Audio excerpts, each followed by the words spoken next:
ગીર સોમનાથ કોંગ્રેસના ધારાસભ્યએ ગૃહ રાજ્યમંત્રીને પત્ર લખ્યો છે। વેરાવળમાં દારૂ જુગારના અડ્ડાને લઈ વિમલ ચુડાસમાએ આ પત્ર લખ્યો।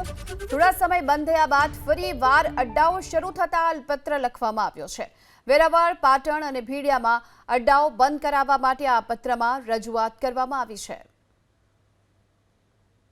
મારા યુવા ધન આજે યુવાનો છે આ જાહેરમાં વિદેશ દારૂ કે ડ્રગ્સ તરફ જઈ રહ્યું છે, જુગાર અને ક્રિકેટના સત્તા તરફ વળી રહ્યું છે। નાનો ગરીબ માણસ છે એ યંત્ર નામની ગેમમાં પૂરેથી મજૂરી કરે અને એનો મજૂરી યંત્ર નામની ગેમમાં એની મજૂરીના રૂપિયા વાપરી નાખતો હોય છે। ત્યારે આજે યુવા ધન, મારી નેવું સોમનાથનું યુવા ધન નશા તરફ જઈ રહ્યું છે, વિદેશી દારૂ ડ્રગ્સ તરફ જઈ રહ્યું છે, જુગાર તરફ જઈ રહ્યું છે અને ક્રિકેટ સટ્ટા તરફ જઈ રહ્યું છે। ત્યારે મારે એટલું કહેવામાં આવે છે કે આ તમામ વસ્તુ પોતે આના કારણે પોતે જે નોકરી કરતા હોય કે ધંધો કરતા હોય એ તમામ આ નશાના રવાડે ચડી ગયા છે। આના કારણે મારા વિસ્તારના ઘણા યુવાનોએ આત્મહત્યા પણ કરી છે।